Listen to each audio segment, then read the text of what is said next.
Hello friends, स्वागत है आप सबका फिर से मेरे यूट्यूब चैनल पर। दोस्तों, आज हम बहुत ही ज़्यादा इम्पोर्टेंट टॉपिक पे चर्चा करने वाले हैं, जो कि आज हम झील के बारे में पढ़ेंगे। ऐसे क्वेश्चन बहुत सारे पूछे जाते हैं कि कौन सी झील कहाँ पर है, कौन सी झील मीठे पानी की है, कौन सी झील खारे पानी की है और इन झील का निर्माण कैसे हुआ है। तो दोस्तों, आज हम इन सब चीज़ों को देखेंगे। तो चलिए स्टार्ट करते हैं। दोस्तों, पहले देख लेते हैं कि झील किसे कहते हैं।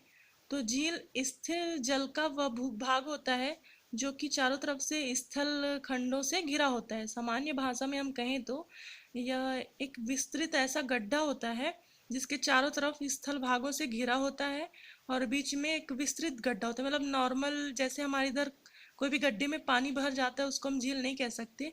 यानी कि जो विस्तृत गड्ढा होता है, कोई विशाल गड्ढे जैसी संरचना होता है, वहां पे पानी भर जाता है और उसके चारों तरफ स्थल खंड होते हैं, यानी कि पूरी तरह जमीन होती है, उसको हम झील कहते हैं।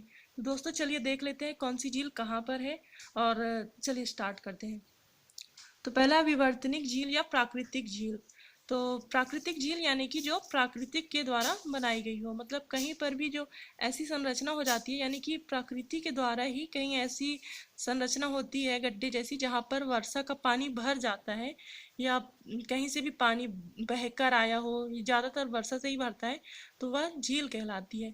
जिस तरह से इसका उदाहरण है उलर झील। ये आपको पता होगा, यह मीठे पानी की झील है, भारत देश की सबसे ज़्यादा मीठे पानी की बड़ी झील है जो कि जम्मू कश्मीर में है। और इसी तरह हम देखें ज्वालामुखी निर्मित झील, यानी कि जहाँ पे ज्वालामुखी उद्गार होता है। तो रुकिए, मैं आपको एग्जाम्पल देके समझाऊंगी तो ज़्यादा समझ में आएगा।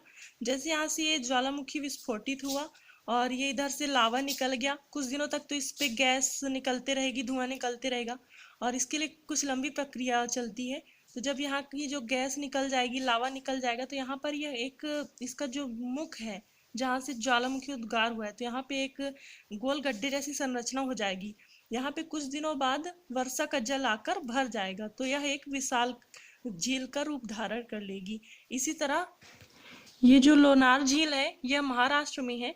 यह इसी झील का एक उदाहरण है जो कि ज्वालामुखी द्वारा निर्माण हुआ है इस झील का। और दोस्तों, अब देखिए हम हिमानीकृत झील। तो यह एक ऐसी झीलें होती हैं, यानी कि कुछ हिमखंड होते हैं जहाँ पे पर्वत हिम से ढके होते हैं, उसके नीचे जो झील होती हैं उनको हिमानीकृत झील कहते हैं। इसका उदाहरण देखें तो उत्तराखंड और कुमायूं हिमालय की सभी झीलें इस झील का उदाहरण है। आपको पता होगा उत्तराखंड की जो पर्वत है ये हमेशा हिम से ढकी होते हैं, तो इस तरह से इधर की जितनी भी झीलें होंगी वो हिमानीकृत झील का उदाहरण होंगी। अब दोस्तों देख लेते हैं लेगुन झील, अनुज झील व समुद्र तटीय झील। मतलब कि यह समुद्र तटीय झील ही है, यह उनके पर्यायवाची नाम है कि लेगुन झील, अनुज झील व समुद्र तटीय झील। इसको हम याद रखेंगे। अगर अनुज झील भी पूछ देता है तो हमको समुद्र तटीय झीलों के बारे में बताना है, लेगुन झील भी पूछता है तो हमको समुद्र तटीय झीलों के बारे में ही बताना है। तो ऐसी झीलें वहीं पर निर्मित होगी जो राज्य समुद्र के तट पर होंगे, जैसे कि केरल का पेरियार झील, ये समुद्र के तट पर स्थित है।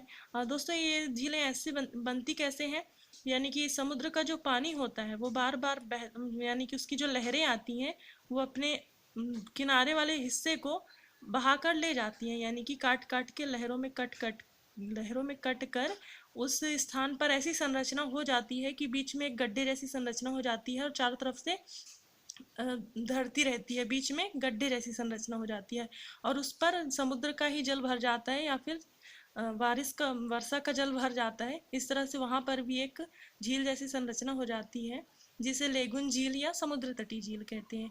जिस तरह से केरल का पेरियार झील बना हुआ है, वह इसी तरह समुद्री अपरदन से इस झील का निर्माण हुआ है। वहीं हम बात करें तमिलनाडु की, तो तमिलनाडु में एक पुलिकट झील है, वह भी ऐसे ही समुद्र तटीय झील है जो कि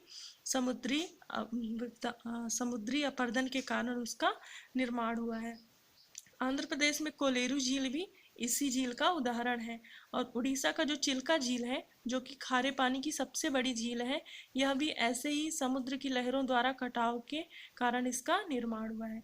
दोस्तों, अब देख लेते हैं वायु निर्मित झीलें।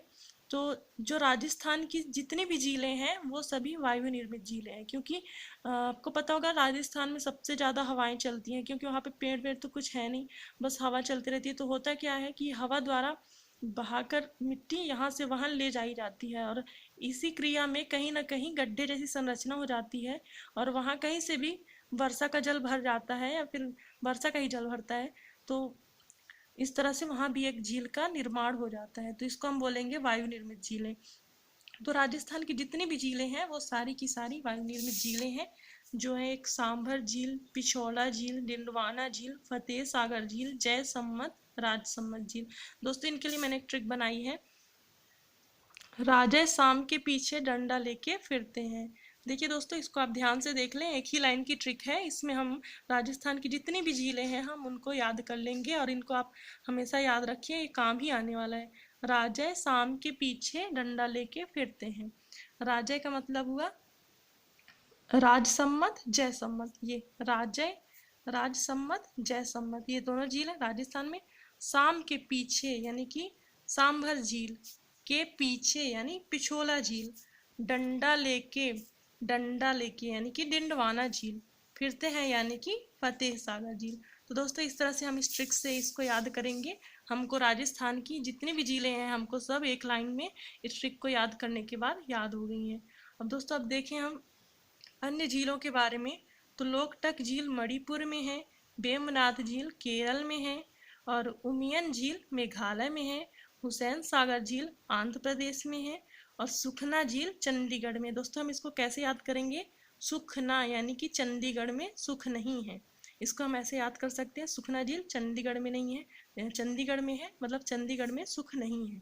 अब उसी तरह हम देखें मान संबल झील, डल डल झील, नागनागी झील। अब इसको कैसे याद करेंगे, मान संबल झील, मान संबल यानी कि मन में समा जाता है। आप फिल्म देखते होंगे या फिर कोई भी सीरियल देखते होंगे तो नाग नागिन के मन में बहुत ही जल्दी कुछ समा जाता है, तो उसी तरह हम इसको रिलेटेड करके याद करेंगे, मान संबल झील यानी कि मन में समा जाता है नाग नागिन की, और यह जम्मू कश्मीर में है। डल झील, नाग नागिन झील, ये दोनों ही जम्मू कश्मीर में है। दोस्तों ये जितनी भी झीलों के बारे में हमने पढ़ा ये भारत की झीलें थी। अब हम कुछ विश्व की झीलों के बारे में भी पढ़ेंगे, उसके लिए मैं वीडियो पार्ट नंबर 2 डालूंगी, आप उसको ज़रूर देख लीजिएगा। विश्व की झीलों के बारे में पढ़ेंगे कि विश्व की सबसे ज़्यादा मीठे पानी की झील कौन सी है, और खारे पानी की झील कौन सी है, और भारत की सबसे मीठे पानी की झील कौन सी है, और खारे पानी की झील कौन सी है। दोस्तों वीडियो ज़्यादा लंबी हो रही है इसलिए मैंने पार्ट 2 मेरे को करना पड़ रहा है, ठीक है दोस्तों, उसको भी आप ज़रूर देखिएगा।